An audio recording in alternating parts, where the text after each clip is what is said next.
Hai semuanya, kami dari kelompok 10 akan menjelaskan tentang komunikasi dari mata kuliah perilaku organisasi yang diampu oleh Ibu Nur Astrisari, SE MAK AKSIE. Sebelum mulai, perkenalan dulu nih. Jadi ada Sri, ada Mesya, ada Mercy, juga Kak Aurel yang akan menjelaskan materi. Komunikasi beserta fungsinya. Secara umum, komunikasi merupakan proses penyampaian pesan dari pengirim pesan kepada penerima pesan, baik itu individu maupun di dalam organisasi. Komunikasi dalam organisasi memiliki 4 fungsi utama loh. Komunikasi menjalankan fungsi pengendalian dikarenakan komunikasi secara informal dapat mengendalikan perilaku. Komunikasi juga membantu meningkatkan motivasi dengan menjelaskan kepada para pekerja apa yang harus mereka lakukan dan bagaimana mereka dapat meningkatkan kinerja mereka. Komunikasi juga menyediakan pernyataan emosional dan perasaan dari pemenuhan kebutuhan sosial dengan memperlihatkan kepuasan dan kefrustasian para pekerja. Komunikasi juga memberikan informasi yang diperlukan guna memfasilitasi pengambilan keputusan. Proses komunikasi. Pertama, pengirim memulai suatu pesan dengan mengkodekan pesannya, lalu diteruskan melalui saluran yang dapat berbentuk formal maupun informal. Lalu pesan akan diterima oleh si penerima dan diuraikan. Tahapan terakhir yaitu umpan balik, yang menentukan apakah pemahaman dari penyampaian pesan tersebut sudah tercapai. Kebisingan di sini mencerminkan sebuah hambatan yang dapat terjadi dalam proses komunikasi. Arah dalam komunikasi. Yang pertama, komunikasi ke arah bawah. Para pemimpin kelompok dan para manajer menggunakan komunikasi ini untuk menugaskan tujuan, memberikan instruksi pekerjaan, menjelaskan kebijakan dan prosedur, menunjukkan permasalahan yang memerlukan perhatian, dan menawarkan umpan balik. Para manajer harus menjelaskan alasan mengapa sebuah keputusan itu harus diambil. Namun, sebagian riset menyarankan bahwa komunikasi ini harus diulang beberapa kali dan melalui berbagai jenis media yang berbeda agar menjadi sangat efektif. Yang kedua, komunikasi ke arah atas. Para pekerja menggunakan komunikasi ini untuk memberikan umpan balik kepada para petinggi dan manajer dengan menginformasikan perkembangan dari tujuan dan penyampaian masalah yang terjadi saat ini. Komunikasi ini dapat membuat para manajer menjadi tetap waspada dengan mengetahui apa yang dirasakan oleh para pekerja dan rekan kerja mengenai pekerjaan mereka dan organisasi secara umum. Yang ketiga, ada komunikasi lateral. Komunikasi lateral adalah komunikasi yang digambarkan terjadi di antara anggota dari kelompok kerja yang sama dan dari para manajer pada level yang sama. Dari sudut pandang manajemen, komunikasi lateral dapat menjadi baik atau buruk. Selanjutnya, kita akan membahas tentang komunikasi organisasi. Komunikasi organisasi terbagi menjadi dua. Yang pertama, jaringan kelompok kecil yang formal, dan yang kedua, jaringan komunikasi informal. Jaringan kelompok kecil yang formal meliputi ratusan orang dan setengah lusin atau lebih banyak level hierarki. Kita akan mencontohkannya dalam 3 jaringan kelompok kecil, yaitu rantai, roda, dan seluruh saluran. Yang kedua, jaringan komunikasi informal. Kabar selintingan atau bisa disebut gosip, rumor merupakan jaringan komunikasi informal dalam sebuah organisasi. Kabar selintingan merupakan bagian penting dari jaringan organisasi. Selanjutnya, kita akan membahas tentang mode komunikasi. Yang pertama, ada komunikasi lisan. Komunikasi lisan merupakan sarana utama dalam menyampaikan pesan. Tentu saja ada keuntungan dan kelemahan dalam komunikasi lisan. Contohnya seperti kecepatan menyampaikan informasi dan mendapatkan umpan balik. Lalu kelemahannya, semakin banyak orang, semakin besar risiko terjadi penyimpangan. Contoh-contoh dari komunikasi lisan, yang pertama ada rapat. Rapat dapat menjadi formal maupun informal. Rapat bisa dilakukan dengan melakukan penyusunan interaksi bisnis yang membantu menitik beratkan perhatian pada perkembangan pada setiap pertemuan. Yang kedua ada video conferencing, yang memungkinkan para pekerja dan para klien untuk melakukan pertemuan secara real time di tempat yang berbeda-beda. Yang ketiga ada telepon.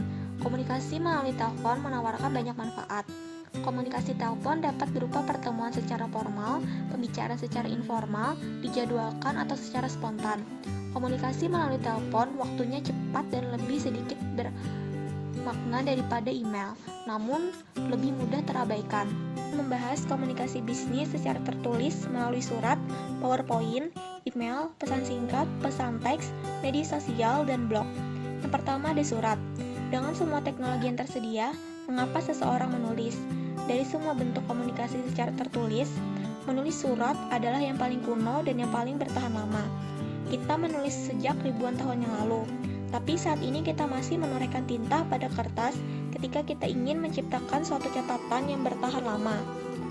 Ketika kita secara elektronik, kadangkala komunikasi jenis ini sulit untuk ditemukan, dan dokumen tidak dapat dibuka ketika program komputer mengalami perubahan. Yang kedua ada PowerPoint. PowerPoint adalah perangkat lunak untuk mengumpulkan slide, menggabungkan kata-kata dengan elemen visual untuk melibatkan pembaca dan membantu menjelaskan gagasan-gagasan yang kompleks. PowerPoint sering digunakan bersamaan dengan presentasi lisan, tetapi daya tariknya sangat intuitif, yang dapat berfungsi sebagai mode komunikasi utama. Yang ketiga ada surat elektrik atau email. Pesan email dapat ditulis, diedit, dan disimpan dengan cepat. Email dapat didistribusikan kepada salah satu atau ribuan orang hanya dengan menekan satu tombol. Yang keempat ada pesan singkat. Seperti email, pesan singkat biasanya dilakukan via komputer. Ini merupakan teknologi yang tersinkronisasi, artinya Anda perlu berada di sana untuk menerima pesan. Lalu ada pesan teks. Pesan teks atau lebih dikenal SMS, mirip dengan pesan singkat yang mana keduanya merupakan teknologi yang tersinkronisasi. Tetapi pesan teks biasanya dilakukan via telepon seluler dan digunakan sebagai alternatif. Lalu ada media sosial. Tidak ada satupun tempat yang memiliki komunikasi yang lebih ditransformasikan daripada kenaikan jaringan sosial dalam dunia bisnis. Banyak organisasi yang mengambil keuntungan dengan mengembangkan aplikasi jejaring sosial yang mereka bangun sendiri. Yang terakhir ada blog. Blog dan lainnya adalah sebuah situs web mengenai seseorang atau perusahaan. Komunikasi nonverbal meliputi gerakan tubuh, intonasi, ekspresi wajah, serta jarak fisik antara pengirim dan penerima. Setiap pergerakan tubuh memiliki arti yang bisa ditunjukkan dengan bahasa tubuh. Bahasa tubuh dapat menyampaikan status, tingkat keterlibatan, dan keadaan emosional. Ekspresi wajah juga dapat menyampaikan makna.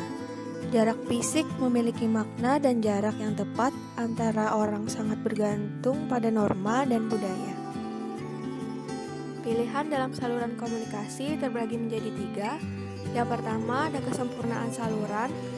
Masing-masing saluran berbeda dalam kapasitas mereka untuk menyampaikan informasi. Salah satu yang memiliki skor tertinggi yaitu percakapan antarmuka. Yang kedua ada memilih metode komunikasi. Pilihan atas saluran bergantung pada pesan tersebut apakah bersifat rutin atau tidak. Komunikasi yang tidak rutin dapat menyebabkan kesalahpahaman, juga cenderung rumit. Para manajer dapat mengkomunikasikan mereka secara efektif dengan memilih saluran yang sempurna. Ketiga, keamanan informasi menjadi kekhawatiran yang sangat besar, baik itu informasi pribadi atau mengenai klien, konsumen, dan para pekerja. Organisasi dapat mengurangi kekhawatiran tersebut dengan melibatkan pekerjaan dalam penciptaan kebijakan informasi dan memberikan mereka beberapa kendali atas informasi pribadi yang digunakan. Komunikasi yang persuasif. Salah satu fungsi dari komunikasi yang pertama ada pemrosesan yang otomatis dan dikendalikan, kedua tingkat ketertarikan, ketiga pengetahuan sebelumnya, keempat kepribadian, dan yang kelima karakteristik pesan. Hambatan-hambatan pada komunikasi yang efektif. Sebelumnya, kita harus tahu dulu nih, apa saja hambatan yang umum terjadi pada komunikasi yang efektif. Pertama, penyaringan, yaitu tindakan manipulasi informasi dari pengirim agar terdengar lebih menyenangkan bagi si penerima. Contoh, seorang manajer berbicara pada bosnya mengenai hal yang dia anggap ingin didengar oleh bosnya. Kedua, pemilihan persepsi. Ini adalah bagian terpenting dalam proses komunikasi. Para penerima biasanya melihat serta mendengar secara selektif berdasarkan kebutuhan mereka, baik itu dalam hal motivasi, pengalaman, latar belakang, dan karakteristik personal lainnya. Ketiga, informasi yang berlebihan. Ini terjadi ketika informasi yang mengalir masuk melebihi kapasitas pemrosesan dari seorang individu. Karenanya, individu akan cenderung memilih untuk mengabaikan, melewati, bahkan melupakannya. Keempat, emosi. Dalam kondisi emosi, kita cenderung sangat rentan untuk mengabaikan kerasionalan dan proses berpikir yang objektif, dan berganti dengan penilaian secara emosional. Kelima, Bahasa. Penggunaan bahasa di antara masing-masing orang sangat beragam. Tak jarang, ada kata-kata yang bisa berarti berbeda. Umur dan konteks adalah dua dari faktor terbesar yang mempengaruhi perbedaan yang terjadi. Keenam, keheningan. Di sini diartikan sebagai suatu tindakan berdiam diri terhadap sedikitnya satu permasalahan yang jadi perhatian signifikan. Keheningan ini mengacu pada diskriminasi, gangguan, korupsi, dan hal yang buruk, di mana manajemen puncak tidak bisa mengambil tindakan untuk menghentikannya. Ketujuh, kekhawatiran berkomunikasi. Ini keadaan di mana seseorang mengalami ketegangan dan kecemasan yang tidak wajar saat berkomunikasi secara lisan maupun tertulis. 8. Berbohong. Kesalahan yang disajikan secara sekaligus pada penyampaian informasi bisa dikatakan sebagai tindakan berbohong, dan ini adalah hambatan yang paling besar dalam komunikasi yang efektif. Selanjutnya, implikasi global. Hambatan budaya. Pertama, hambatan yang disebabkan oleh semantik, yaitu keadaan di mana adanya kata-kata yang berarti berbeda pada orang yang juga berbeda. Biasanya ada istilah di suatu bahasa negara yang tidak ada padanan istilah pada bahasa di negara lainnya. Kedua, hambatan yang disebabkan oleh konotasi. Negosiasi para eksekutif Amerika dan Jepang dapat dipermudah dengan kata-kata. Dalam bahasa Jepang, hai diterjemahkan sebagai iya, tetapi konotasinya adalah iya saya sedang mendengarkan, dan bukan iya saya menyetujuinya. Ketiga, hambatan yang disebabkan karena perbedaan nada. Di beberapa budaya, bahasa adalah formal, tapi di budaya lain bisa jadi tidak formal. Orang yang bicara di rumah biasanya berbeda nadanya saat berbicara di lingkungan sosial atau formal. Keempat, perbedaan dalam toleransi untuk konflik dan metode untuk penyelesaian konflik. Individu dari budaya individualis cenderung lebih nyaman dengan konflik secara langsung dan membuat sumber konfliknya jadi terbuka jelas. Lalu, konteks budaya. Dalam konteks budaya tinggi seperti di negara Cina, orang-orang sangat bergantung pada isyarat nonverbal. Sebaliknya, orang-orang dari Eropa yang dengan konteks budaya rendah cenderung mengandalkan kata-kata yang disampaikan dan ditulis untuk menyampaikan suatu makna. Lalu ada pedoman budaya.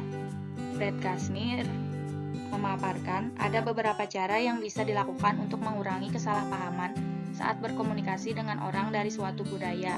1. Kenali diri sendiri. 2. Membantu perkembangan sifat saling menghargai, keadilan dan demokrasi. Ketiga, mempelajari konteks budaya dari tiap orang.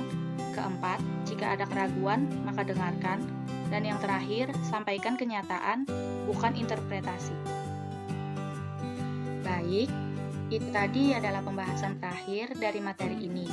Untuk itu, sekian dan terima kasih.